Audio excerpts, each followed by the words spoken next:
Good afternoon. On behalf of the Agriculture and Rural Development Sector Coordination Group, I would like to warmly welcome you. My name is Katie Webley. I'm the Fund Director for the Livelihoods and Food Security Fund, LIFT, and I will be today's moderator. I would like to make everyone aware that this presentation is being recorded and it will be posted on the IFPRI Myanmar website. So, this is the 6th in a series of webinars hosted by the Agriculture and Rural Development Sector Coordinating Group on the impacts of COVID-19 on the agri-food system and the rural communities. Many thanks to the International Food Policy Research Institute, IFPRI, for hosting today's webinar. We are very pleased to be joined today by officials from the Ministry of Agriculture, Livestock and Irrigation, from the Ministry of Planning, Finance and Industry, and from the Ministry of Social Welfare, Relief and Resettlement. And we are pleased to bring you presentations from researchers at the World Bank and the International Food Policy Research Institute. Today's virtual seminar will present updated impacts of COVID-19 on food security and welfare in Myanmar, based on the results of recently conducted phone surveys funded by LIFT and USAID. As you all know, we are in the midst of the second wave of COVID-19 in Myanmar. Along with a serious and sustained threat to the health of the Myanmar population, this much stronger second wave has also brought renewed economic disruptions and new challenges for efforts to avert poverty, food insecurity, and malnutrition. In today's webinar, presenters will highlight the current state of food security and welfare in Myanmar, the impact of recent measures on households, and present potential actions for social protection and economic recovery strategies. We will have 4 presentations today, followed by some perspectives from our panelists, and then a panel discussion. Please feel free to submit your questions via the chat box at any point during the presentation. To start today's webinar, I would like to welcome His Excellency Dr. U Min Ye Phang Hain, the Deputy Minister of the Ministry of Planning, Finance and Industry, to provide some opening remarks. Your Excellency, the floor is yours. Representative and scholar from LIFT, International Food Policy Research Institute, World Bank, senior official from the Ministry of Agriculture, Livestock and Fisheries, Ministry of Social Welfare, Resettlement, Relief and Resettlement. It is my great pleasure to deliver an opening speech at this timely webinar on the assessment of the impact of COVID-19 on Myanmar food security and welfare. On behalf of the Ministry of Planning, Finance and Industry, I would like to express my gratitude to IFPRI and World Bank for this organizing this webinar and launching these policy notes and paper to push the pedal on evidence-based policy making. Winston Churchill once famously characterized Russia as a riddle wrapped in a mystery inside an enigma. In the same breath, COVID can be aptly characterized as an epidemic wrapped in uncertainty, peppered with confusion. In such state of uncertainty, information in the form of rigorous and robust research is one of the most important ingredients in our recipe against the pandemic. With amazing alacrity, the global academic community responded to this call of arms with the armada of published paper reaching over 20,000 unique published paper between January 1st and June 30th, 2020. I'm happy to see that 3 presentations here today will be able to provide the government of Myanmar with empirically grounded insights and recommendation to better fortify ourselves in the fight against COVID-19 pandemic in Myanmar. It is my understanding that phone survey featured very prominently as a dominant data collection methodology for the papers that were presented today. I hope that the challenges presented by the COVID pandemic on physical mobility will provide a springboard for the global intellectual community to find a novel and innovative way of collecting, compiling, analyzing the epidemiological and economic data, which can finally cascade into innovative and creative policy responses. Myanmar is now thick in the middle of the second wave of the pandemic, which has far more pernicious and socio-economic epidemiological impact. Myanmar economy, which was on the verge of recovery, as present faced with the perspective of a downward impact. COVID-19 has affected Myanmar economy in multiplicity of ways, including disruption in supply chains, trade flows, remittances, and tourism. To mitigate the impact of the pandemic, Myanmar has formulated the COVID-19 Economic Relief Plan, CERP, on 27 April 2020. With a constellation of counter-cyclical fiscal and monetary measures, combined with broad-based programs of tax relief and moratorium, targeted counter-cyclical and expansionary policy measures, including specialized lending program for the smallholder farmers, microfinance institutions for civil servants, MSMEs, restaurants and tea shops, etc. In conjunction, the government has now created a special fund for COVID-19, which value approximately $800 million by strategically relocating non-essential and underutilized budget from the Line Ministry, so that it can exercise a greater degree of fiscal resilience and flexibility in designing and implementing programs and projects against the ever-evolving economic challenges induced by the pandemic. With the full recognition of the importance of learning and evaluation, the Government of Myanmar is also in the middle of establishing an interagency committee for monitoring and evaluation of program and project under the umbrella of CRP, so that the progress of the implementation of CRP can be traced and tracked, and lessons learned from the past experience can be systematically integrated into projects in the next phase of implementation. The government is now in the process of drafting Myanmar Economic Resilience and Reform Plan, MERP, as an extension and sequels to CRP. One of the major goals of the MERP is to mitigate economic shocks, aftershocks impacting the most vulnerable groups. It is closely aligned with the spirit, agenda, and structure of the research expressed here today. Finally, I would like to celebrate the spirit of coordination and collaboration that is articulated through a close partnership between national organizations such as the Central Statistical Organization and multilateral and globalized institutions such as the IFPRI and the World Bank.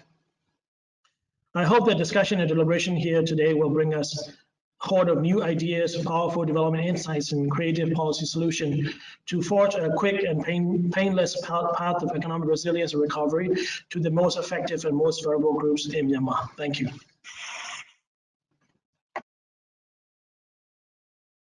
Thank you very much, Your Excellency.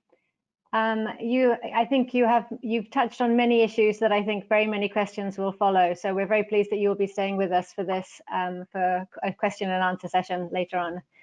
Thank you very much again. Our first presentation on COVID-19 and agricultural production will be given by Dr. Isabel Lambrecht, a research fellow in the Development Strategy and Governance Division of the International Food Policy and Research Institute. Isabel, over to you.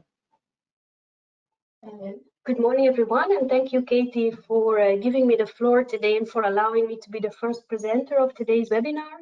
So before I tell you about the findings of our research, I would like to recognize my co-authors, which are Catherine Ragasa, Christy Maert, Zinwei Aung, Nin Iwin, Il Minsu, and Michael Wan. Next slide, please.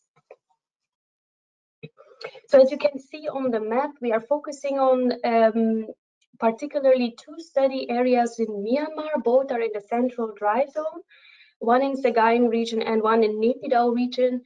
And these in particular are communities in a project, in an irrigation scheme project by ADSP.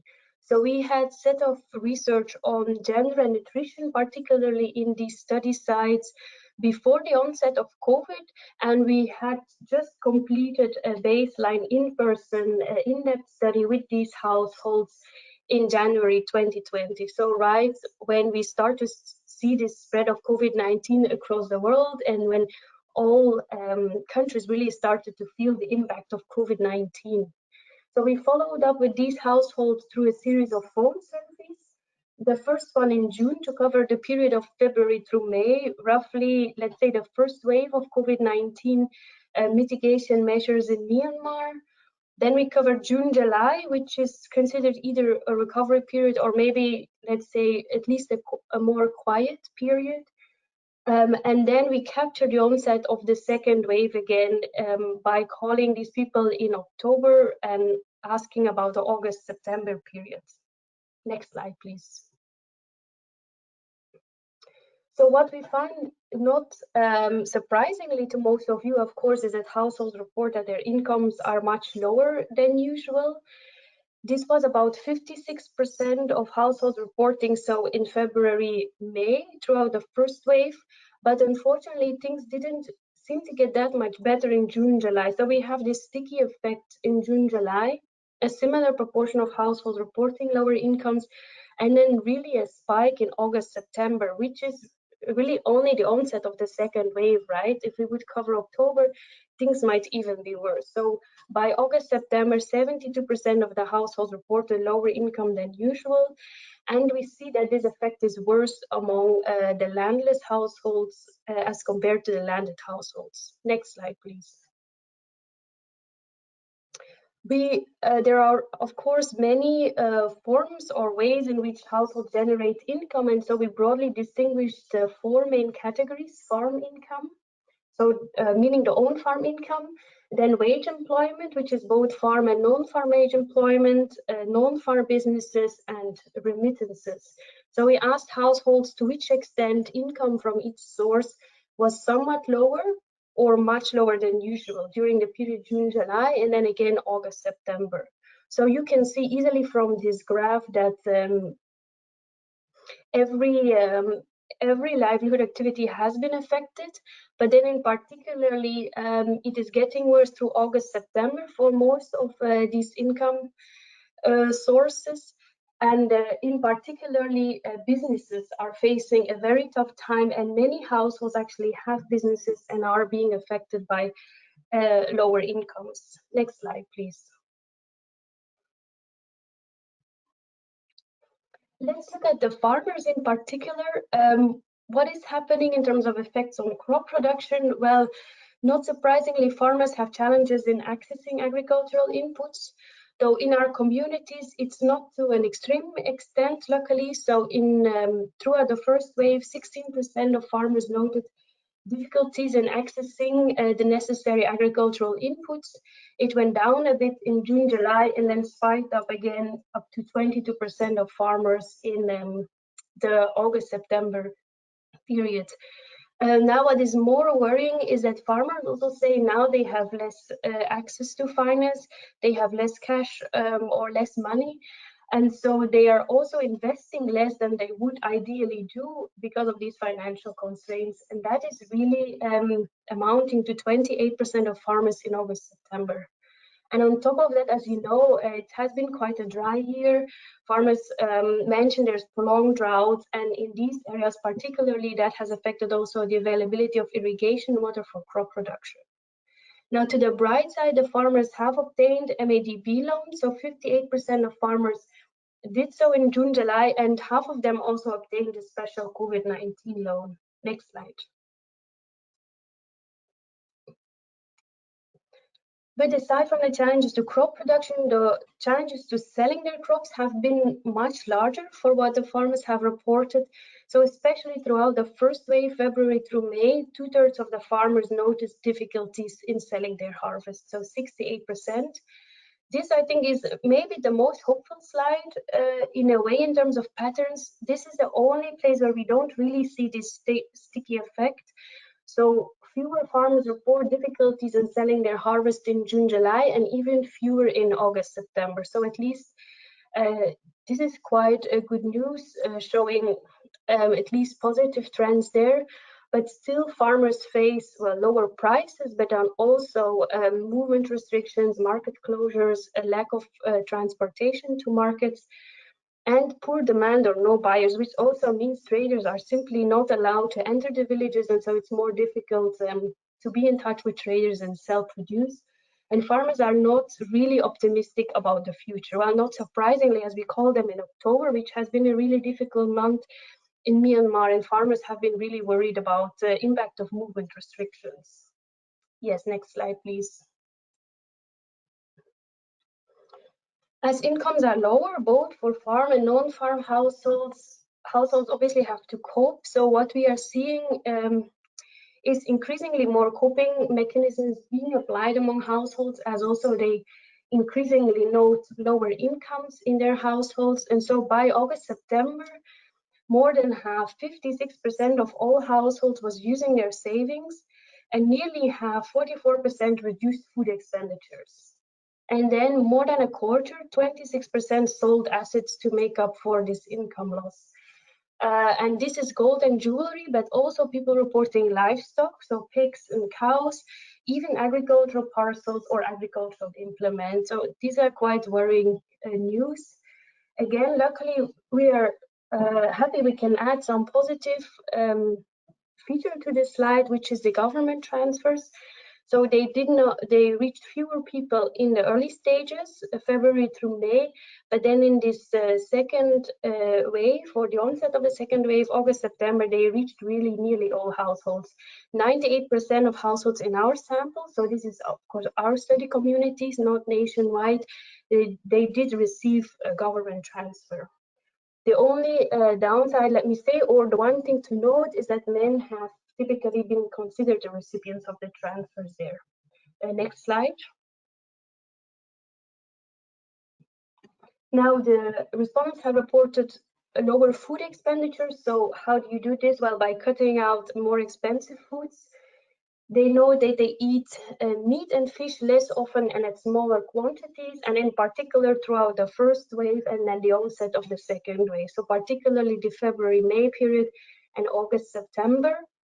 And aside from lower incomes being the reason for eating less meat or fish, they also noticed some problems with availability in local markets. And people also know being afraid of contracting COVID-19 by eating meat or fish. Again, a positive note so far is that we see that diet diversity does not really decrease. So we definitely have room to look more into how households are adjusting their nutrition patterns. Next slide. So let me conclude more or share a last finding here on household disagreements or tension. So as you can imagine, as income decreases, as the situation becomes a bit unusual, there is more discussion at home. And we asked respondents whether they felt there were more disagreements or tensions than usual at home, and indeed they report so. This was less dramatic to February-May, actually 22%. Again, we see a somewhat sticky effect through June, July, and then a huge spike upwards as the second wave has been coming up August, September. So then 40% of respondents say there's really more tension and conflict at home than usual. When we split up the groups simply between households with normal incomes, so those that say their incomes were the same level as usual compared to those with a lower income, then usual, we can see the tension is really concentrated in households with lower income than usual. Next slide. So in summary, I've only been showing you what I can do in 10 minutes, right? But clearly, so there's income loss, all sources of rural livelihoods are affected. We find a stronger effect among the landless households compared to the landed households, and much of that is really the impacts on the off-farm wage employment and non-farm enterprises. But our farmers face additional non-COVID challenges as well, so drought, shortage of irrigation water, and a few others also noticing pests, etc. And worrying are definitely the sticky impact and this worsening impact over time. So these coping mechanisms, in the short run, they could be okay, but as we move into this prolonged period of waves and sticky effects, etc., people are really drawing down their savings, they're selling assets, they're borrowing, and so they're really jeopardizing their future income generating options, their health. So by reducing consumption of nutritious foods, and we see more stress at home. Next slide. So recommendations, definitely keep the focus on the agri-food sector active and alive, focus on both input and output markers, including farmer credit. And I think lots of good work has been done, really noting at least fewer farmers now noticing difficulties in selling produce, but still farmers noticing selling difficulties in accessing input markets and credit. So I would say definitely keep up the good work there. But then also in these rural areas, it's not all farming. We have really a lot of non-farm enterprises, non-farm wage employment supporting rural households. And in our economic response plans, we should definitely not forget these rural enterprises, these non-farm workers, when we set up any cash for work schemes, any enterprise supports. Then we see, actually we noted in the data, nutrition messages are reaching our respondents, but we could use them further to falsify these myths on fish and meat consumption and bring messages also on dealing with inter-household tension. And then in terms of transfers to the households, the government might consider whether it's worth it to really target women with these transfers. That is, it's a practice that worldwide is now being tried out. It has been tested already rigorously in other countries and proven to have very good impacts on the household welfare, child health, and in Myanmar also in the maternal cash transfer project, there have been positive impacts of targeting transfers specifically to women. So this could be something to consider. Next slide. So yeah, I would like to conclude here and then hand over back to Katie. Thank you, Isabel, for that first presentation with the focus on the agriculture sector in the dry zone. Again, I encourage you to put into the chat box any questions that you would like Isabel to address. She will either reply to you directly or we will pick them up during the Q&A. Okay, so for our second presentation on poverty and food security impacts will be given by Dr. Derek Heddy, a senior research fellow in the Poverty, Health and Nutrition Division of the International Food Policy Research Institute. Derek, over to you. Thank you, Katie. So good afternoon, everyone. So this talk is a little bit different to the two other talks in that we combine evidence from household phone surveys with microsimulations from nationally representative data. So I think we have some novelty and some value added there, and we're going to focus on poverty, food insecurity, and social protection during COVID-19. Next slide, thank you. So I just want to thank some of the broader study team. The research team that focused on this study is myself, Tanzao Wu, who led the analysis of the survey, and Christy Mart, who led the microsimulation work, along with Xinchen Jiao and Sophie Goudet and Isabel, who you've just heard from. We have other collaborators on the phone survey. There's the legacy evaluation team that contributed the rural sample, and the May evaluation team that contributed the urban sample, and the survey itself, the phone survey, was implemented by IFPRI. Next slide, please.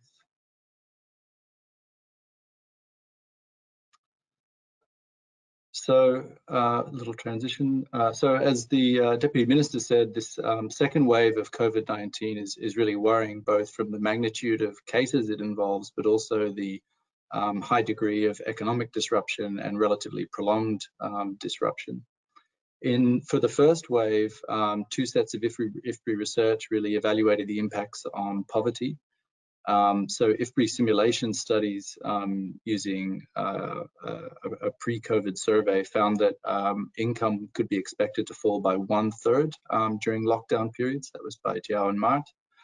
And then we also used the present survey, the Rural Urban Food Security Survey, to look at income changes between January and June, and found very similar results actually, with median household income falling by about 1/3. So there was very close agreement between the simulation study and the phone survey. This second wave of COVID-19 poses a greater challenge for at least 4 reasons. First, the much larger number of cases means that we should expect a larger negative impact on consumer demand. So even if we don't have a lockdown, consumers will stop going out, spending money in restaurants, etc., for fear of contracting the disease. Second, the strict, widespread and prolonged lockdown measures. They were also fairly strict in April, but they're certainly strict now. And we've also seen some further disruption in rural areas. And so third, that disruption in internal trade and marketing seems to have been a little bit stronger this time around. The previous webinar in this series covered this and showed that there was quite a lot of disruption to agricultural trade in particular. And then fourth, we might, as sort of Isabel alluded to, we might be concerned that households have exhausted some of their more viable coping mechanisms dealing with the economic impacts of the first wave. So they might have taken on as much debt as they can take. They might have already sold some assets. And so we're obviously quite concerned now that in this second wave, they're resorting to more and more negative coping mechanisms. Next slide, please. So in the present study, we're going to try and answer 2 retrospective questions and 2 prospective forward-looking questions. Retrospectively, we're going to try and use the Rural and Urban Food Security Survey over the June and September rounds to first assess what the impact of this second wave has been on poverty and food insecurity in these two particular geographies, which is urban Yangon and the rural dry zone. And then secondly, how households coped with income losses, including access to government assistance. So what percentage of households have received government assistance in these two areas? And then looking forward, we're going to look at the impacts of the, or potential impacts of this second COVID-19 wave in the next financial year, 2020-21, using microsimulations from nationally representative household survey data. That's the MPLCS. So we're going to try and answer two questions. First, what are the likely national poverty impacts in 2019-20 of different economic disruption scenarios? So for example, lockdowns or post-lockdown recoveries or longer-term recoveries, as well as different cash transfer quantities to the poor. So we can simulate the impacts of those transfers on household income. And then second, what would it cost the government to implement larger scale social protection measures to reduce extreme poverty? Next slide, please.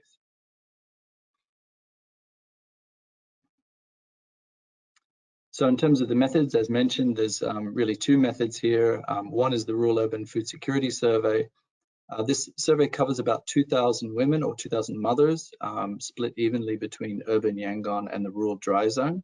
We've implemented 4 rounds of surveys in June, July, August, and September.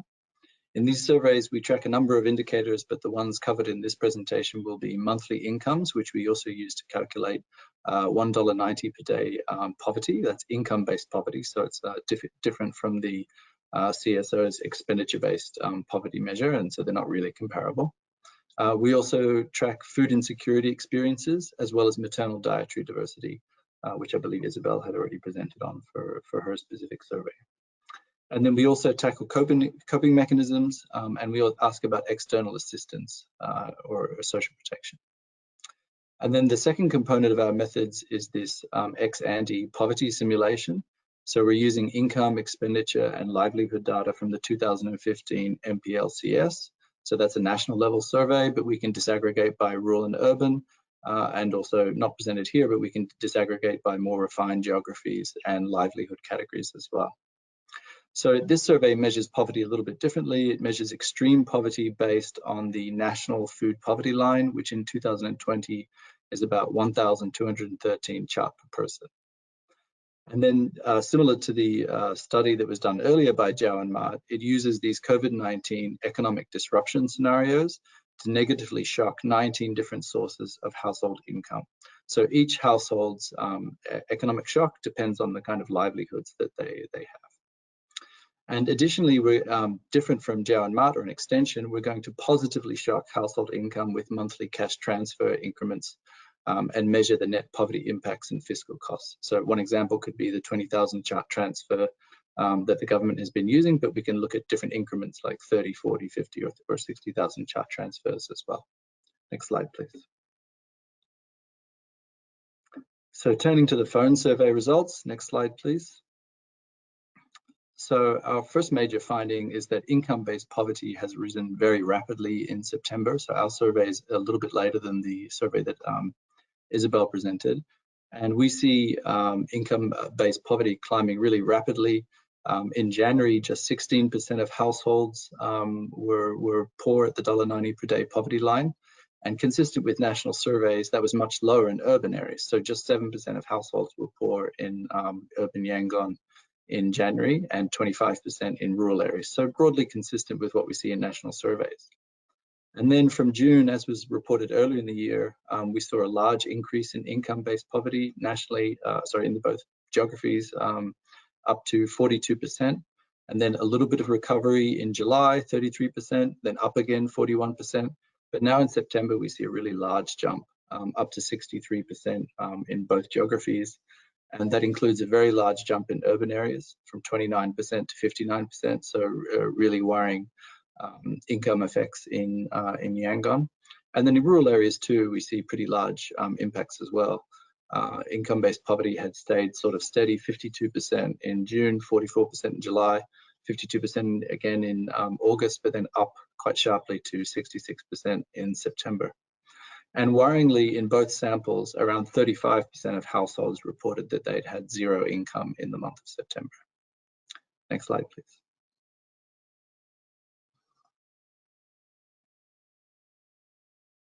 So COVID-19 is leading to income losses for a really wide range of livelihoods. It's not concentrated in any specific livelihoods.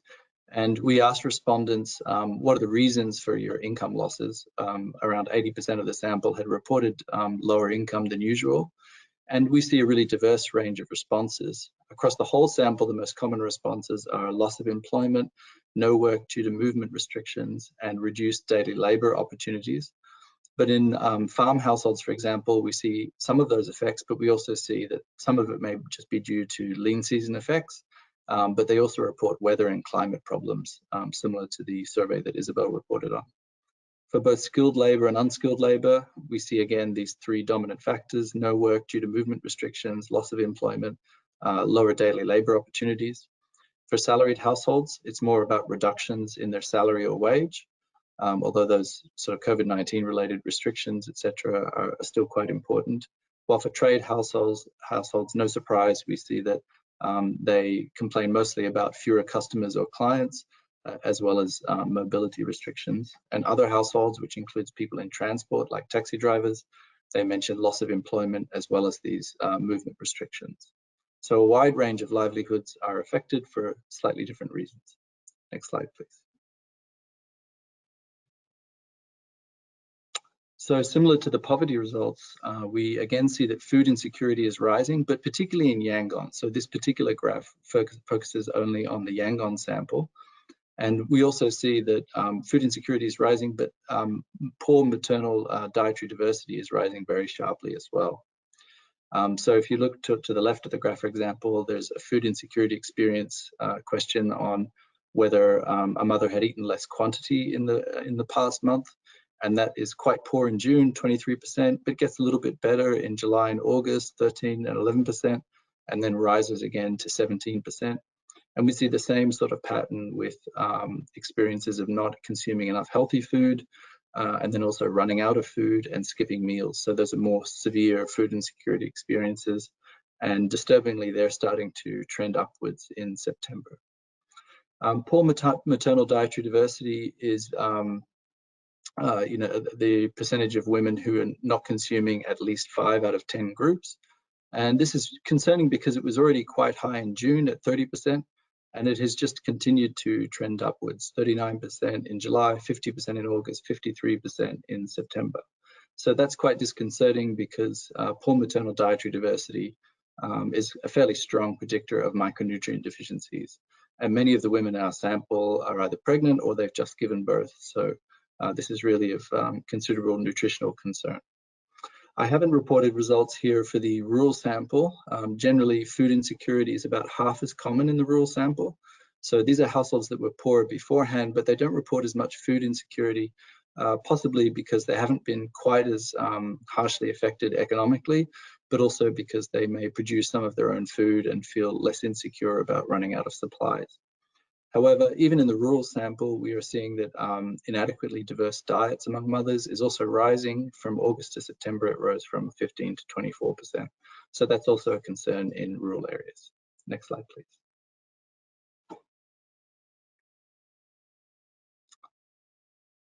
So we also asked about cash transfers received in the past month and other kinds of transfers, but cash transfers were much more common than food transfers, and almost all transfers were received by the government.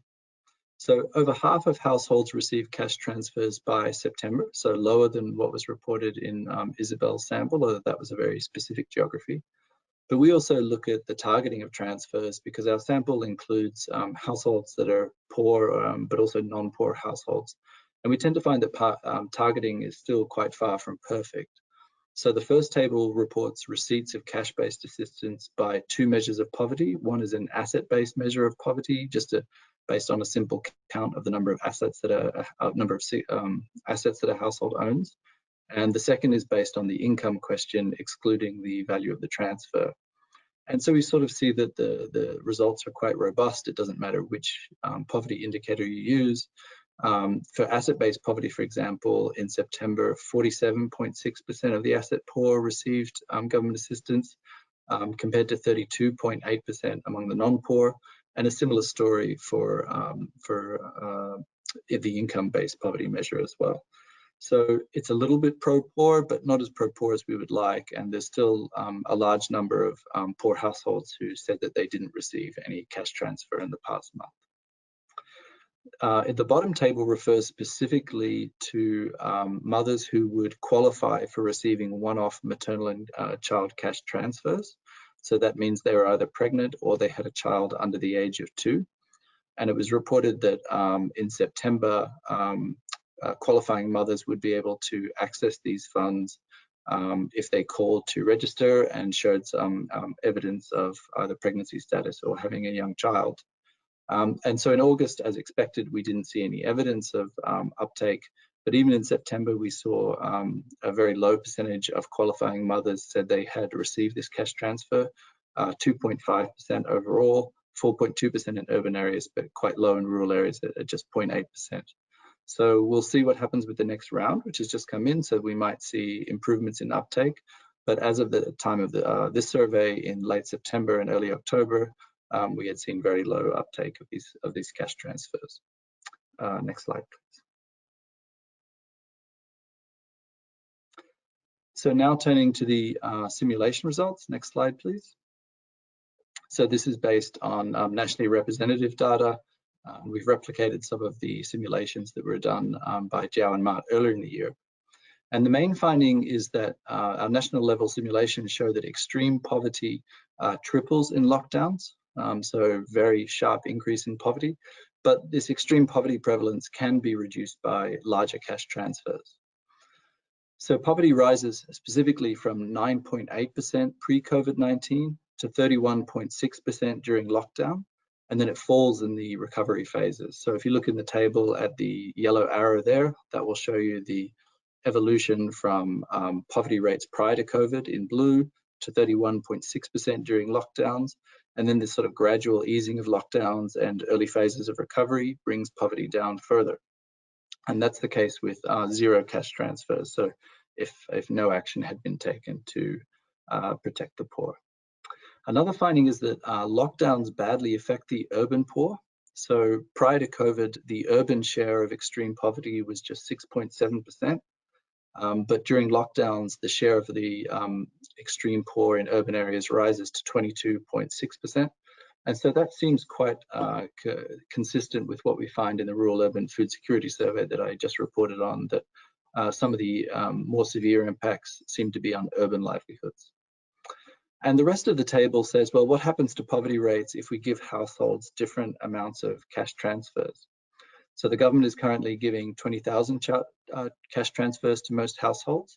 And this has quite a solid, I would say moderate level of poverty reduction. It reduces extreme poverty by 4.7 percentage points, which is certainly a sizable impact.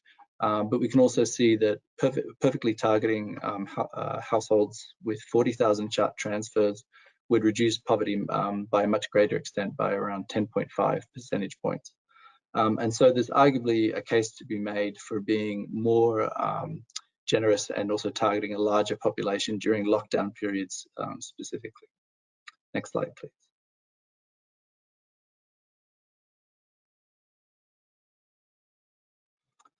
So we also asked what would it cost to do different size transfers during different periods if all the transfers were perfectly targeted to poor households, meaning both households that were poor prior to COVID as well as newly poor households. So with perfect targeting, we find that Myanmar needs to spend around 61.1 billion kyat per month to give 20,000 kyat to just over 3 million households expected to be poor during lockdowns. And obviously in recovery scenarios, there are many fewer extremely poor people, extremely poor households, so the costs fall substantially. And of course, these costs are just proportionally increase if you increase the size of the transfer. So a 40,000 kyat transfer would cost just over 120 billion kyat per month. Next slide, please.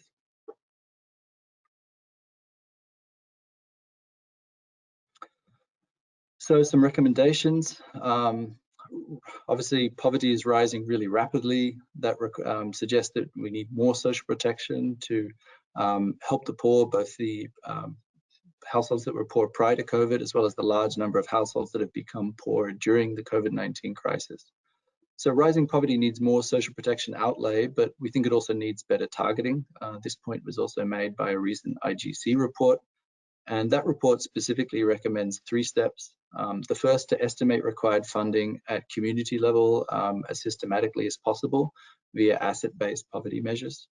Second, to identify beneficiary households within each community via local leaders, so focusing on local knowledge. And then third, to establish clear criteria and budget ceilings for each community for transfer allocations. So I think we concur with those suggestions, and hopefully some progress can be made in getting slightly better targeting outcomes with social protection. But our results also suggest some principles for more strategic social protection during COVID-19. So there might be a case for more flexibly increasing cash transfers during lockdowns, especially to combat extreme poverty. So we know that many households, especially in urban areas, just say they earn no income during lockdown months. So there's arguably a case there to have more generous transfers if further lockdowns are required. And it may also be the case that giving slightly more generous transfers during lockdowns can improve compliance of stay-at-home orders. So people don't feel that they're forced to go out and earn some kind of income because they're desperate. Second, I think our results, both the microsimulation results and the survey results, suggest that we can expect more severe impacts in urban areas. So rural areas tend to be poorer prior to COVID, but COVID-19 seems to be causing even more disruption in urban livelihoods. And so farming in particular seems to be a little bit more robust to COVID-19, although we should indeed be concerned about non-farm households in rural areas as well. Third, it may make sense to strategically relax lockdown measures to reduce poverty. So try and find ways of letting as many people back to work as possible in as safe a manner as possible. But it's also important to find ways to target households that are not able to recover their livelihoods quickly. So one example could be expanding cash for work schemes in the long run, because households tend to self-target into those schemes. They won't engage in those schemes unless they really need to. And fourth, as already been mentioned by the Deputy Minister, it's really important to invest in M&E of COVID-19 social protection measures to track targeting and impacts. And we think that a larger scale phone survey would be an excellent platform for doing that in the short term. And then in the longer term, also perhaps provide a basis for a more systematic longer term M&E system for monitoring welfare in Myanmar. As we've seen in rural areas, even without COVID-19, farmers are struggling with low rainfall this year. And so it's important to set up longer term M&E infrastructures to deal with these kinds of unexpected shocks. Next slide, please. So this project note is available online. You can find it at this link, or just Google IFPRI Poverty Social Protection Myanmar. We are looking to revise the note in the next few weeks, so we really welcome your comments and questions, and we'd be happy to put out a new version soon. All right, thank you. Over to you, Katie. Thank you very much, Derek. You've moved us very nicely into the thick of looking at poverty reduction, cash transfers, targeting, and also looking at the impact of the lockdown during this second stronger wave of COVID. I'm going to move us swiftly on to the third presentation, which is on the welfare impacts of COVID-19. Will be given by Dr. Emily Perge, Senior Economist in the Poverty and Equity Global Practice of the World Bank. Over to you, Emily. Thank you very much, Katie, for your introduction. And I also want to thank IFPRI for having me today for this seminar. So good afternoon, Excellencies, and everyone connected here. So to continue with this important work on gathering evidence on socioeconomic impact of COVID, I want to put this impact into a broader context and emphasize how COVID-19 is challenging Myanmar's progress to reduce poverty from the last decade. This work is the result of a collaboration with the Central Statistical Organization of Myanmar that has been working with us to collect frequent data on household welfare and firms' activities since the beginning of the pandemic. Next slide, please.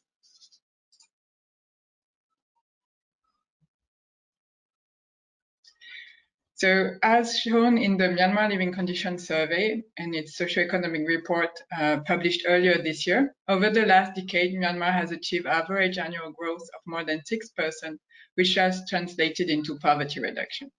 So in 2005, there were about 48.3% of the population that were poor, meaning that their consumption was below a poverty line equal to 1,590 chats a day.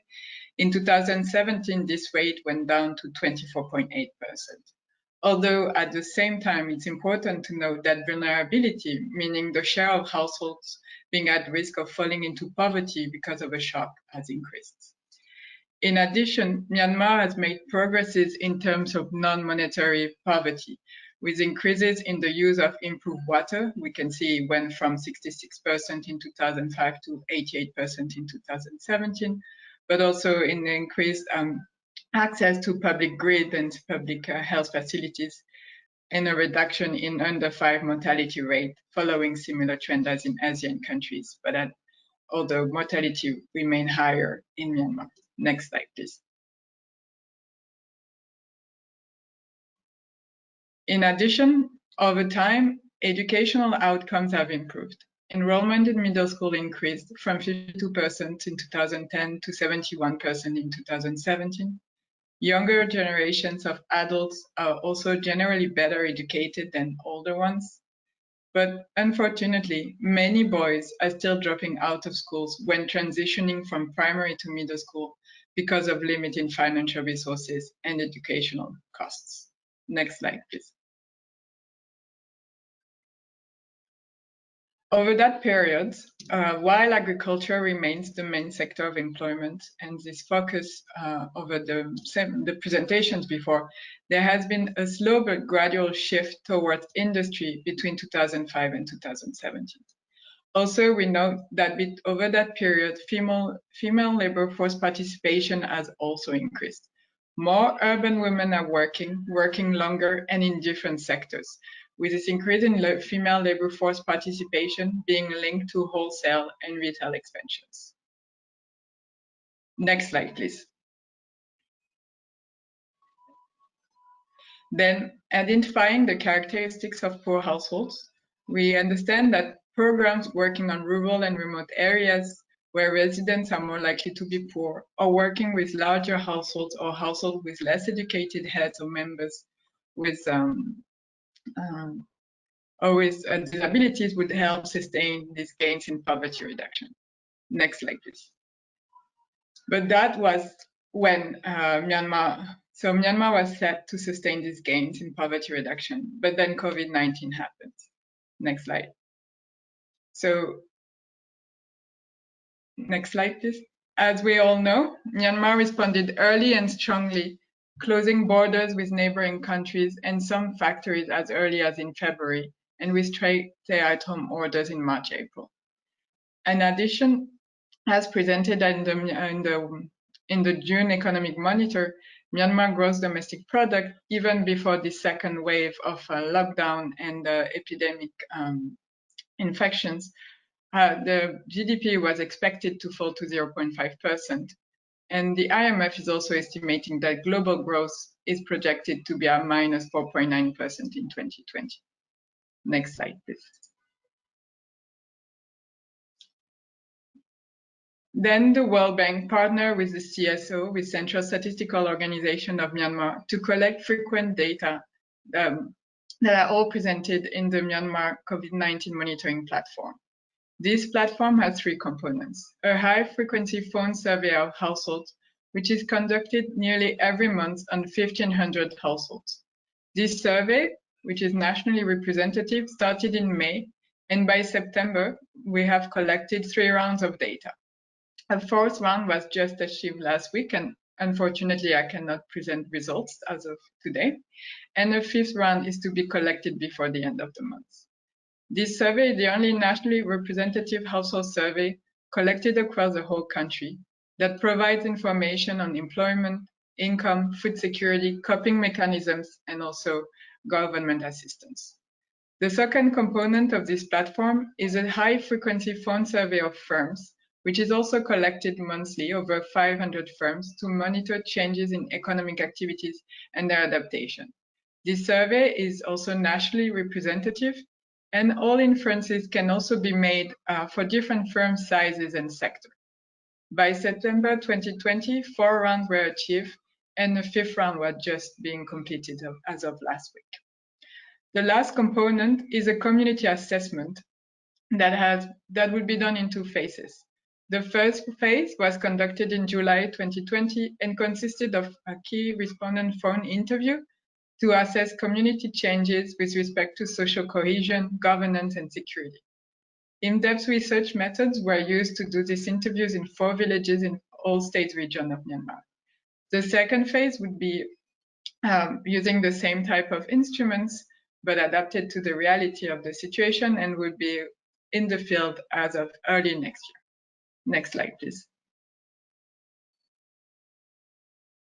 Then, thanks to this data, we found that COVID-19 pandemic and global economic impact, as well as the related restrictions that were put in place in Myanmar, had a great toll on firms' activities.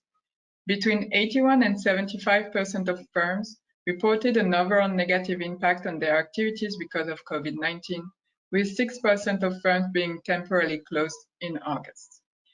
In addition, household businesses were also suffering, with 75% of household businesses, even though still operating, having lower earnings at the time of the survey in August.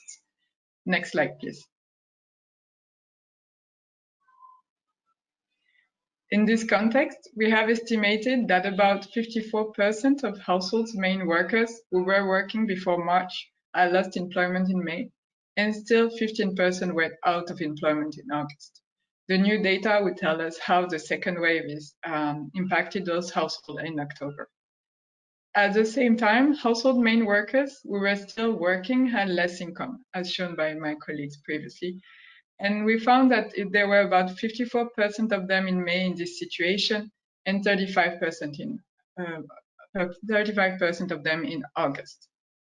In addition, households receiving remittances were less likely to receive this type of support, as the crisis expanded globally, keeping migrant workers out of work in their host countries or leading them back into Myanmar. Next slide, please. As shown by Isabel and Derek, quite worryingly, the crisis had a large negative impact on rural households and their livelihoods. In May 2020, we found that about 45% of farmers were not able to farm because of COVID-19, and this is quite sticky, as in August, still 20% of them were unable to work on their farm. In addition, this crisis had a toll through the fact that mobility restrictions left farmers without labor to harvest. They have less liquidity, as shown by Isabel, to purchase inputs or hire workers for the harvest and planting seasons. Also, as mentioned by Isabel, farmers have lost marketing channels as a result from the crisis, and this could also have potentially further reduce their incomes from sales. Next slide, please. Then, as explained by Derek and Isabel, to smooth consumption, households turn to coping strategies, such as cutting down food expenditures, but also non-food expenditures. Households have been taking new loans from friends, money lenders, or banks, which could potentially worsen their welfare in the medium to long term. For instance, getting new loans or borrowing could push the poorest households who have less liquidity into a debt trap. Next slide, please. Then what we found with respect to food insecurity is that cutting down food consumption is also increases this concern. We found that in May and June, between 16 to 18% of households have reported issues related to food security, such as having an adult member who went hungry for a whole day or cutting on food quality and diversity. Households are also very worried that they may not have enough food for the next week, rising their stress level and also potentially eroding their mental health. At the same time, the COVID-19 pandemic can have negative impact on educational outcomes and health. Although we just gather evidence on these two topics in the October round of data collection, the fact is that reduced household incomes might push more households to keep children out of school when schools reopen. In addition, children who did not benefit from private tuition or support during school closure may also struggle to keep up with lessons and be disincentivized from staying in school once they reopen.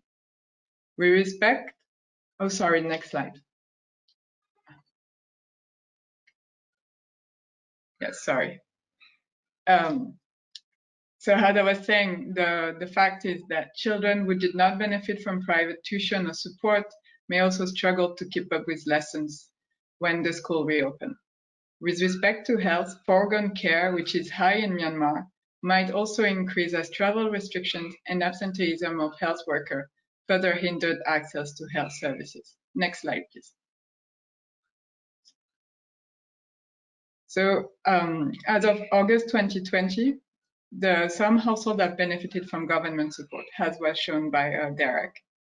We found also that government support has been mainly directed towards the free electricity program that largely benefited richer households who have greater access and use electricity. In comparison, fewer households have benefited from food or cash assistance, and also at this, there were slightly more households in the lower quintiles of welfare receiving this program. There were still some poor households that were left out of these programs and some richer households that were benefiting from them. Next slide, please. So looking ahead, since we are in the second wave and the measures, and as we see now, are really hitting businesses and jobs in the same way as in the past, but with businesses and households being more fragile than before, it's important to find ways to help households and firms to cope with this issue. Interventions supporting formal and informal firms and household businesses need to be combined with greater focus on protecting the most vulnerable. With inequalities rising, as poor as using coping mechanisms that could push them further into poverty, the government could mobilize its fiscal resources, although limited, in areas of great need, and as mentioned by my colleagues, through well-targeted and maybe more generous social assistance program. Next slide, please. So to conclude, I really want to thank all of you for attending this webinar, and I want to invite you to visit the webpage where we are posting more up-to-date resources and also a broad range of presentation briefs and thematic notes. And thank you very much for listening, and over to you, Kate. Thank you. Thank you very much, Emily.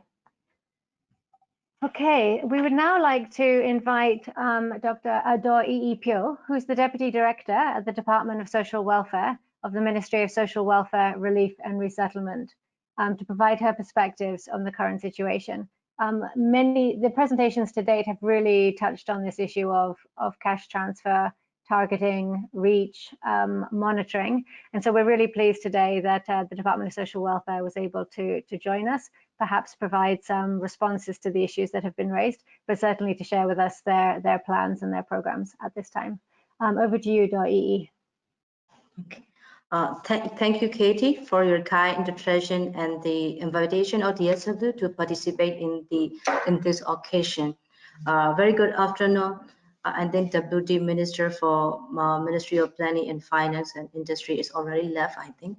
And I'd like to say very good afternoon to all participants, especially DG for Ministry of Agriculture, Livestock and Irrigation, Ms. Katie, and speaker and all participants.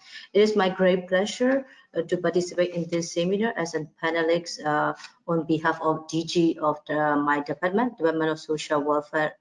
And first of all, I would like to thank all speakers for providing supported information and finding on impact of COVID-19 to various sectors and different economic level or household, and providing valuable recommendation to the policy making. In the first presentation, it mentioned that government cash transfer is one of the coping mechanisms in order to respond COVID-19 economic difficulty in household level. That is one of the most interesting point for DSW, because DSW is currently running the cash transfer program. Cash transfer program. And the second presentation provide the fact that 20,000 check cash transfer reduce poverty by 4.7 point. I think that cash transfer program is run by the GAD, General Administration Department, under the supervision of local government, I think. And as a cash transfer implementation agency, it is a strong evidence to continue our government cash transfer program by strengthening in operation model in terms of targeting method, accessibilities, and benefit side in order to effectively reduce the COVID-19 impact on marginalized group. In this regard, let me briefly explain about the cash transfer program run by the DSW. DSW is running the two main cash transfer program, Maternal and Child Cash Transfer Program, MCCT, in Chen, Rakhine, Kayin, Kaya, Irrawaddy, and Shan, and the and social pension cash transfer program is for the above 85 years old people as a nationwide program. This is a regular cash transfer program, but in the COVID-19 pandemic, DSW is running the full COVID-19 response cash transfer program for different vulnerable group, apart from the regular program under the CERP Core 4.1.2. So there are two. There are top. So let me explain in details about the COVID-19 response cash transfer program. The first one cash transfer program is the top-up program for the existing beneficiary of the regular MCCT and social pension program. It is funded by LIF, and also the top-up is funded by LIX, and then it is a social pension is a nationwide. Like I mentioned before, social pension is a nationwide program, and MCCT cover only 4 states: Chen, Rakhine, Kayin, Kaya, and one of the sub-administrators, so Naga. And disbursement period of that top-up program is in June and July of 2020. And the second COVID-19 response cash transfer program targeted group is mother and children and two in the IDP camp. As the regular MCCT program is already covered the IDP camp in Rakhine and Chen, so this COVID-19 response cash transfer program cover the IDP camp in Kachin and Northern Shan only. And this is funded by the government budget, and WFP play as an implementation partner in this response cash transfer program. Why DSW implementing those cash transfer program in the field level, and the rest two COVID-19 cash transfer program whereby targeted to the pregnant women, who are from the out of regular MCCT program area, 9 states and region, and nationwide one-off cash transfer program to the age group of 80 to 85, and we are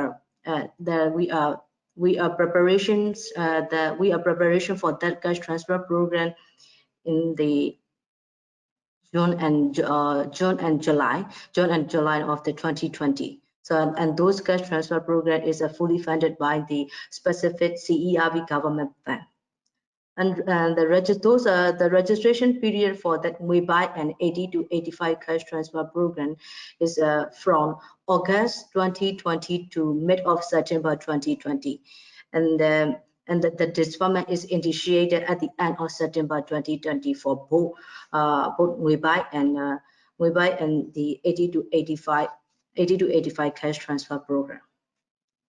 And that is why there are a few points I like to address regarding the result of the second presentation phone survey, which is taken in August and September. The study mentioned that only 2.5% of 939 mothers who qualify for the one-off government cash transfer receiving the benefit, and only 0.4 reported for the monthly cash payment. So as per the phone survey geographical area, the phone survey is conducted in Yangon and dry zone. It means that the survey area is relevant only for the Mui one of pregnant women cash transfer program, is not relevant to the DSW regular cash transfer program. So because a monthly cash transfer program is running in the Rakhine, Kayin, Kaya, Shan, Irrawaddy, and Chins and Naga. So that the phone survey area is not relevant for the monthly cash transfer program. And in addition, as far as I understand, there will be the different understanding of the beneficiary group between the survey and the DSW program. And in the survey, the survey mentioned that the women who has under 2 children is qualifying for the cash transfer. Actually, the program run by the DSW is defined the beneficiary is pregnant women only, not the mother, with under 2 children is not included in the beneficiary group.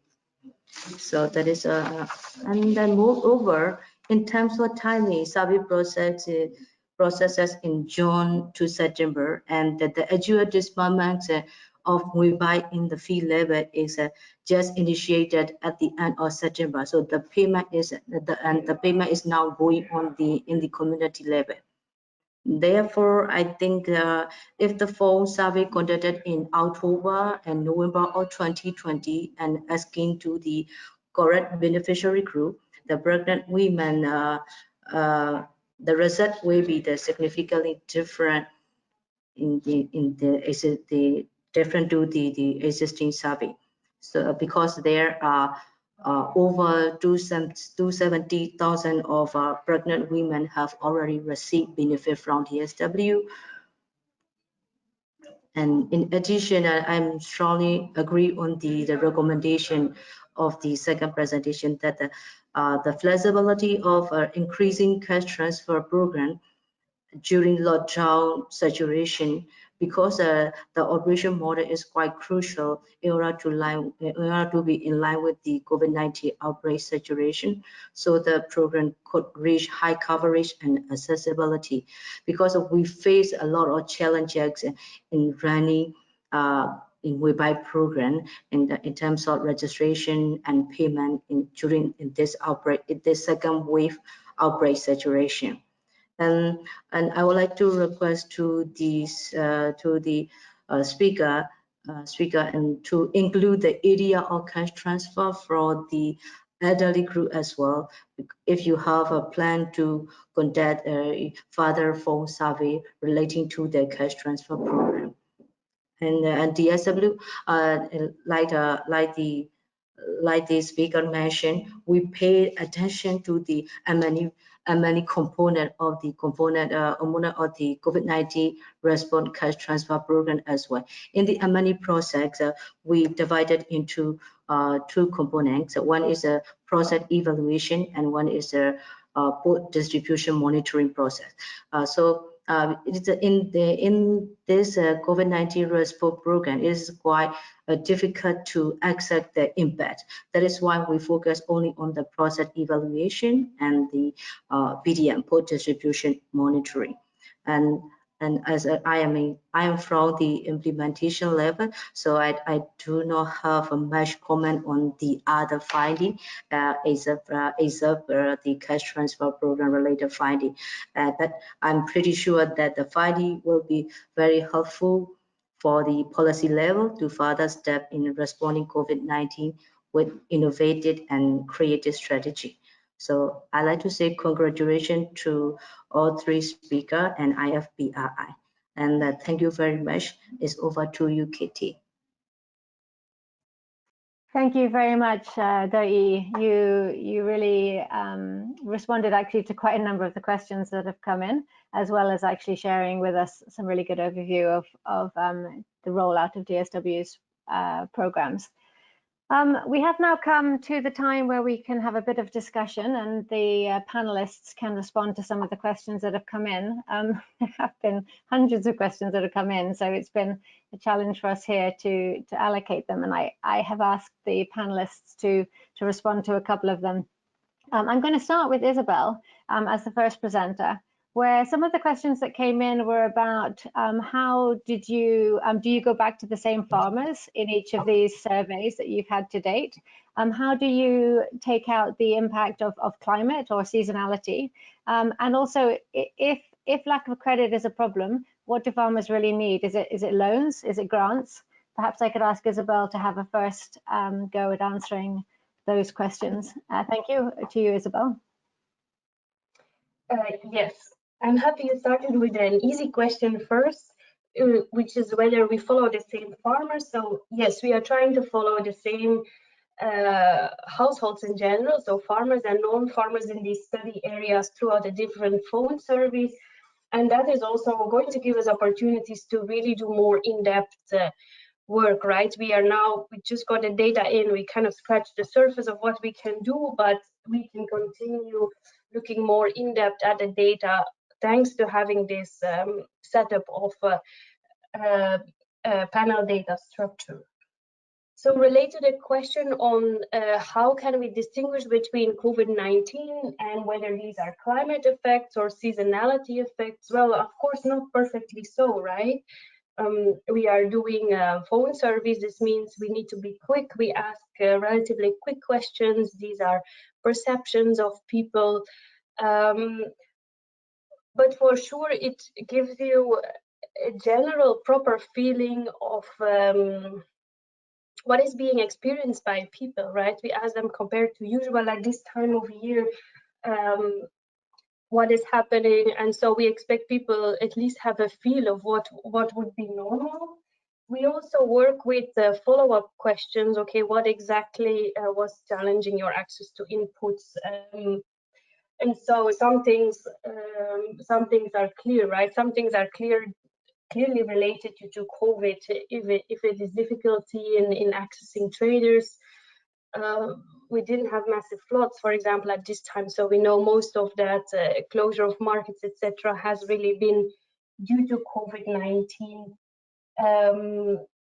And seasonality, yes, well, the uniqueness is that we are starting to build up now. Unfortunately, due to this protracted crisis, we are really following these households over time, so we can see what is changing by every period of 2-3 months and get a sense of, yeah, is it seasonality, is it climate? Soon we are coming to 1 year of COVID and we will hit exactly the same period as when we did the in-person surveys.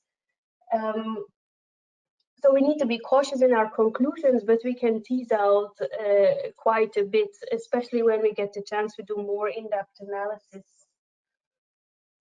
And then there were some critical questions on whether we should, on credit, on loans.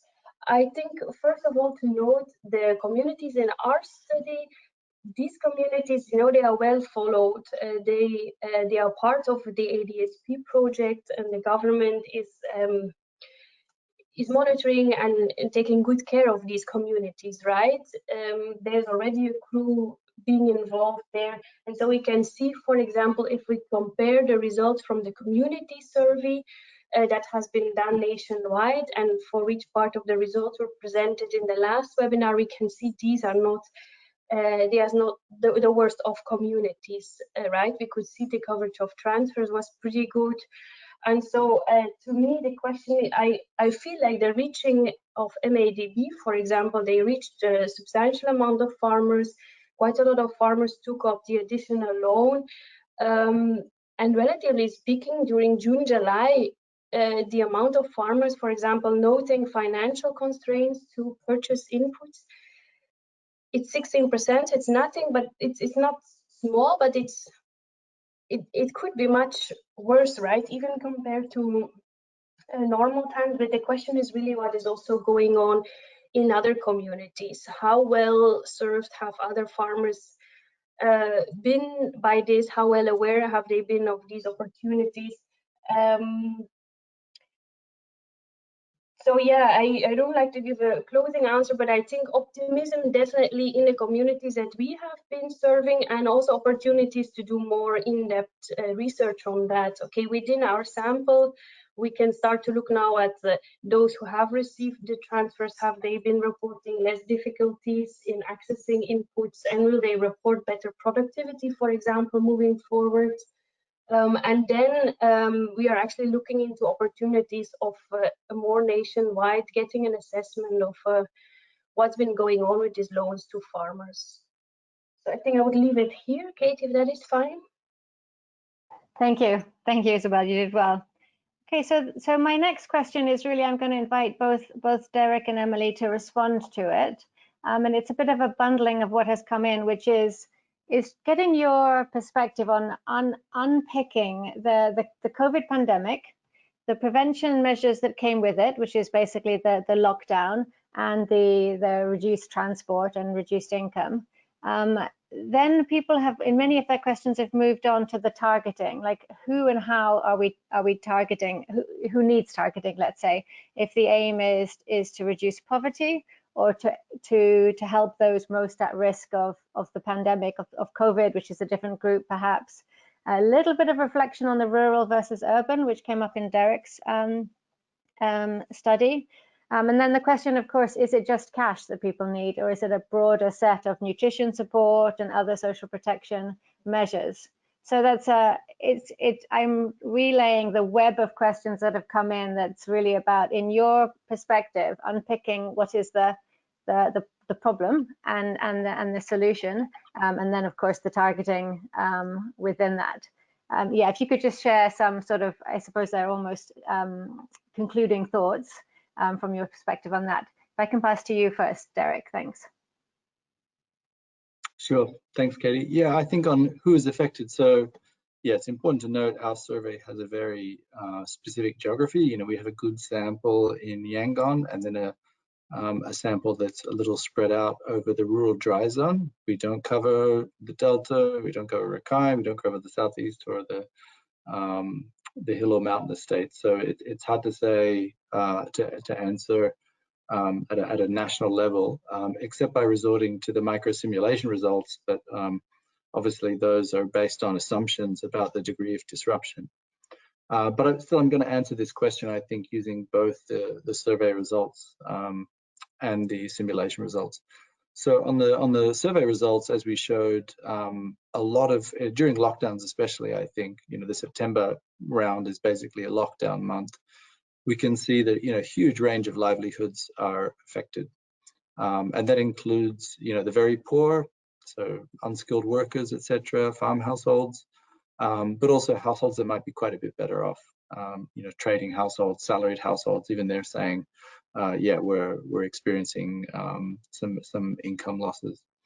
And then on, you know, rural and urban, I think one of the reasons why we see urban areas more affected, well, first of all, obviously COVID-19 has spread more in Yangon, so that's a difference between the rural dry zone and Yangon. And so there are, you know, quite strict lockdown measures in Yangon, but also with so many cases, that's just going to affect behavior, right? So people are going to go out to shops less. Even if they were open, they would go out to restaurants less. They're going to be using taxis less and so on. And then we saw that a lot of factories were closed down for several weeks as well.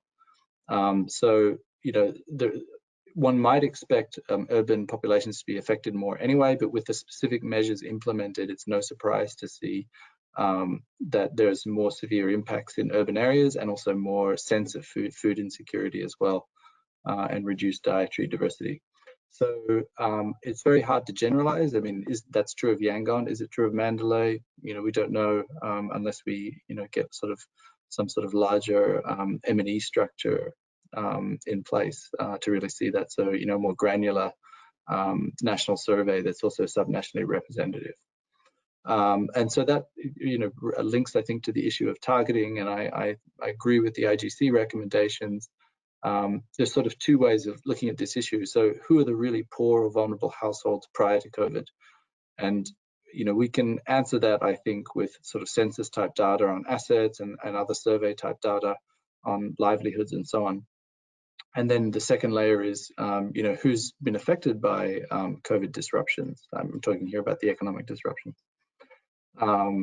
And so I think, you know, with a little bit of triangulation, we can target resources to vulnerable geographies. And then within those vulnerable geographies, say, you know, community leaders can really say, okay, it's these kinds of people that have been affected and we need to devote resources to them.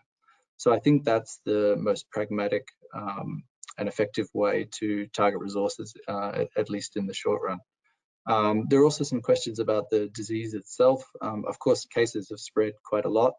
But I think our surveys are still saying that, you know, when we ask people what are the main problems with this crisis, number one, far and away, is still the economic impacts. And so that may change over the course of 2021, but the economic impacts, of course, are very, very widespread. Thank you, Derek. Yes, Emily, can I ask you to add some thoughts to that? Yes, thank you, Katie, and thank you, Derek, for these very interesting remarks.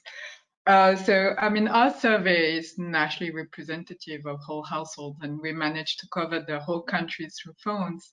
But one thing we still need to keep in mind is that we are not able to reach the poorest of the poor who don't own a phone. So those are left out, and it's only when we kind of triangulate with more with this community assessment that are done with key informant interview who have a phone, that we can have also some more details on how the poorest or some excluded categories of the population might be affected. But what we know from this data, and I mean, unfortunately, we haven't had the chance of presenting the latest round from October, is that still, like, the lockdown that started in March really affected the whole population, like, indifferently. So across all quintiles of welfare, we saw job losses, income losses, and so on and so forth. But what happened is that when in June there was a little bit of relaxed, I mean, the restriction was somehow lifted in some parts of the country, travels were in the country were allowed, and restaurants reopened, and so on and so forth. The recovery was mostly grasped by the wealthier. So the better off, they managed to recover more than the poor. So there is like this kind of stickiness, as Isabel mentioned before, that in the fact that the poor haven't managed to recover the period while the better off have. So then it's kind of, they started the second wave even with a worse position than they had for the first wave, and even worse than the better off households. So there is a big risk of increased inequality that we should not undermine, in addition to this increased, potentially increasing poverty. So we need to take into account this fact. And then, so in this way, like, if we look at fiscal interventions that should try to kind of close this gap and make sure that there won't be like the reduction in taxes that are often paid by better off households when actually kind of deprive government from well-needed revenues and sources that can be supporting the poorest. Regarding your question on targeting and how that could be, I mean, done and how and who, I mean, it really depends. It's linked to this on what we want to achieve. Do we want to reduce poverty and help the poorest? Then, I mean, there are very good proximity tests that are being created that can help toward this effect. Also, DSW, as Do mentioned, they are doing catch for work support and programs that also are targeted toward the poorest communities, and so on and so forth. Then if we want to work on the most vulnerable, so the ones that weren't poor before COVID but are very likely to have fallen into poverty, then we might need a different set of incentives or different set of interventions, sorry. So here it could range from, I mean, everything was said before, like improving technical skills or trying to find ways to better redirect their activities and this type of interventions.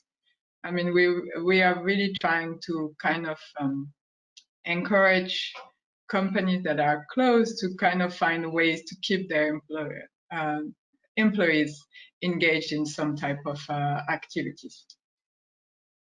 This is linked again to your last point on cash versus non-cash. I mean, cash is needed for the poorest, and we see that since they have very little liquidity, they're getting into this trap of asking for loans, asking loans that are more expensive, that would be very hard to repay, and then it goes on and would, I mean, extend the negative impact of COVID into the future that we don't know about.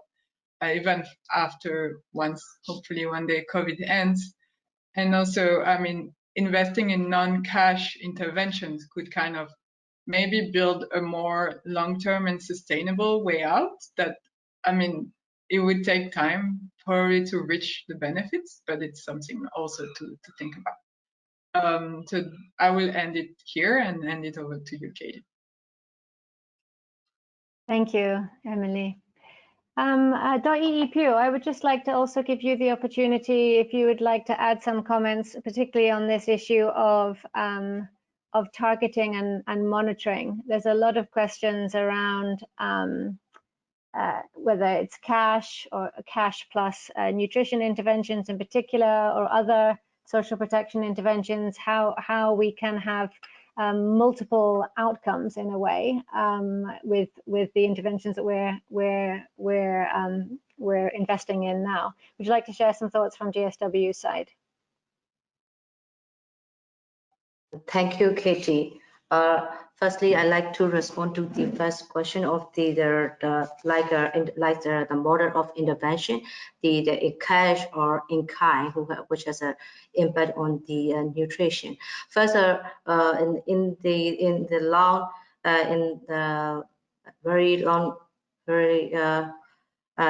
the history, we support, as a DSW, we provided in-kind support to the vulnerable group, like food and ration to the as a MOSWA, and not DSW, as a Ministry of Social Welfare, Relief and Resettlement. So we provide the ration to the vulnerable group, like the people who are affected affected by the disaster, like a natural disaster. But we figured out that actually the cash transfer has more positive impact, not only to the direct beneficiary group, but also to the other people in the community. They have a positive impact from the cash transfer program. That is why DSW selected cash transfer program, cash transfer model for our social protection measure. That is the first point. In terms of the M&E, monitoring and evaluation, like I mentioned in my presentation, we have a regular cash transfer program, and we have a COVID-19 response cash transfer program. In terms of regular cash transfer program, we do the baseline survey for the program area, like a baseline survey for chain and baseline survey for the KIA, something like that. And also we do the quarterly payment post-distribution monitoring. That is one of the crucial monitoring and evaluation component to trace that improvement of our indicator. Is the proxy indicator status. And apart from the post distribution monitoring, we did the process evaluation for the regular cash transfer program as well. And for the COVID-19 response cash transfer program, in the operation model is quite different from the regular cash transfer operation model due to the COVID-19 pandemic. In the COVID-19 response cash transfer model, we utilize the digitalized operation model in both registration and payment. registration, we create their mobile application so that the beneficiary can register through the mobile. And also we provide the cash transfer through the electronic payment. Also we cooperate with not only the agency from the development sector, but also from the private sector. So Wave Money is one of our implementation partner in the development process of the our COVID-19 cash response program, and also the banking institution like AIA Bank and Cambodia are also on board in our operation as well. So the COVID-19 response cash transfer program operation model is different from the regular program. Our department is set to do the evaluation on the two components. One is for the process evaluation. The process evaluation, we're focusing on the preparation, implementation, coordination part of our program implementation, and the other component is the response from the beneficiary. Response in beneficiary, that their cash usage, their head or their awareness information relating to the COVID-19, because we provide the awareness message to them through the online channel as well. So the many component with two component. One is the operation evaluation, and one will be the response from the beneficiary group. That is our plan to do for the COVID-19 response cash transfer program by the Department of Social Welfare. Yeah, hopefully my response will be covered to your question, Katie. Yeah, thank you very much, Dr. Yi.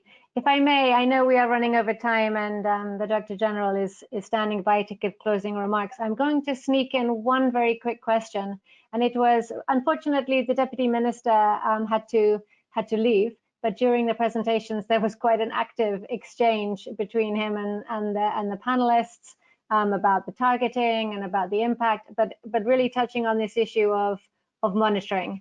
So I would just like to ask, and we will follow up, of course. His Excellency made in his opening remarks, he referred to the Interagency Monitoring Committee, the spirit and coordination between the CSO and multilaterals and everybody to really ensure that we monitor the SERP and the MERP and do everything possible to mitigate the economic shocks. So I want to quickly ask Derek for your thoughts on the role and the potential of phone surveys to assist the government in this exercise. If I could just ask you, Derek, to share a few thoughts on that. Sure. So yeah, I mean, I've been quite impressed by the reach of phone surveys here during COVID-19. I think they're quite cost effective. It's great to see the World Bank has a national survey. I think with a bit of further investment, we can also get subnational surveys. There are challenges with representativeness that Emily referred to. On the other hand, relative to many other countries, phone ownership is very high here. And it's possible that the biases from missing the ultra poor are not so large and can also be sort of overcome with post-survey weighting procedures, which has been done in other countries.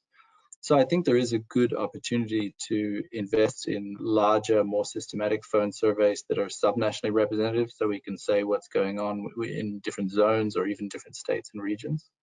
And I think a further benefit of that is that even after the short-term, well, hopefully short-term crisis is over, we have a phone survey infrastructure in place for more sustained monitoring, because as we've already said, even without COVID, we see farmers complaining about droughts.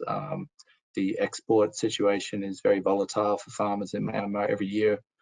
So it would be worthwhile investing in a more permanent sort of monitoring and surveillance system for poor populations in Myanmar in the longer term. Thank you very much, Derek. Okay, so for all the questions that came in, we will do our best to, many of them have been answered during this webinar. A full set of the questions and answers will go up on the website, and this is clearly a conversation that will continue, but I'm afraid the Q&A session has to draw to a close as our time is up. So with that, I'm very pleased to welcome Ucho Shui-Lin, the Director General of the Department of Planning at the Ministry of Agriculture, Livestock and Irrigation. Ucho Shui-Lin, I believe, has been present through all of these webinars, and we're very pleased that he's continued to maintain such a solid presence through this. It's been really important. And so on that, I would hand over to Ucho Shui-Lin. The floor is yours. Thank you, Katie. Can you hear my voice? Yeah, can you hear my voice? Yes, we can. Ciao. Yeah. Yes, Katie, I'm checking my voice. Can you hear my voice? Yes, we can hear you. Okay.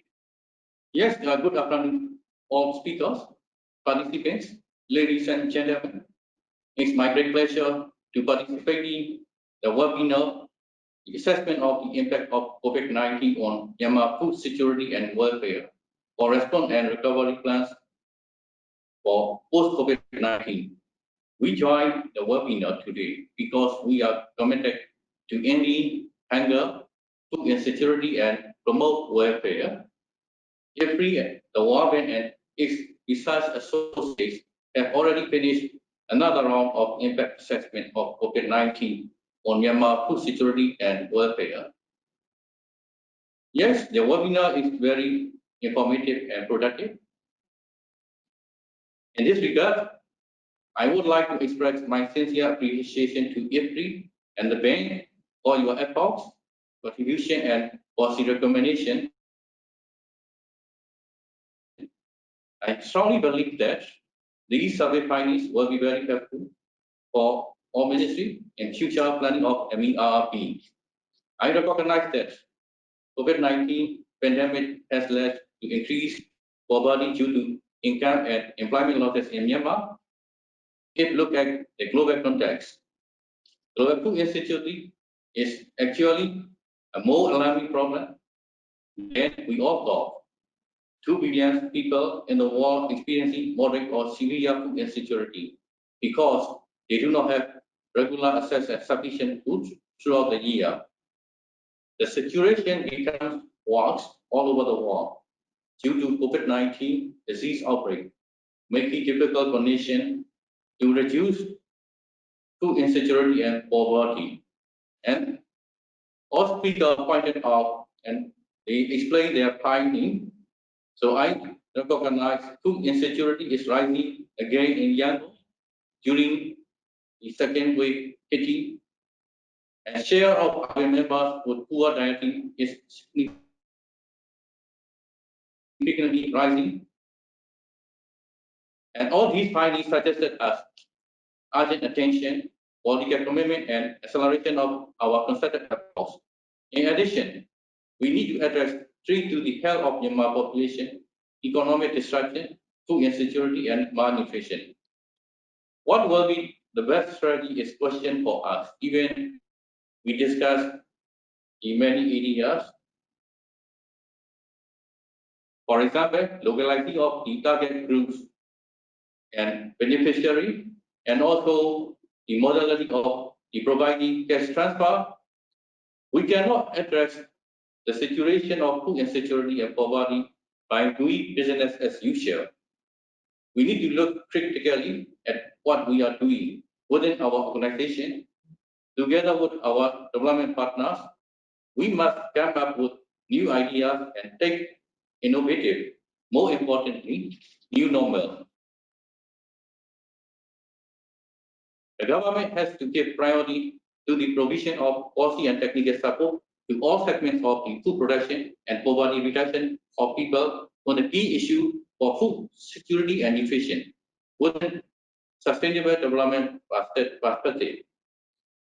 So Myanmar, at the macro level, being a food surplus country, however, food accessibility at household level still remains a problem, particularly remote area, and also compounded by the COVID-19.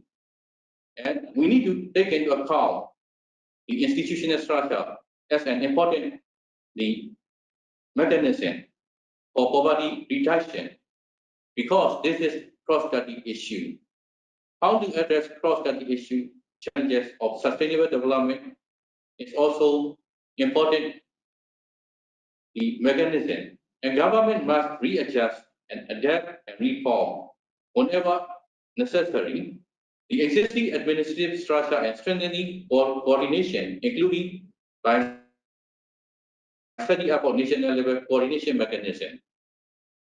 We may need for localizing the target groups at level of the food insecurity. It can be different from regions to region, communities to communities.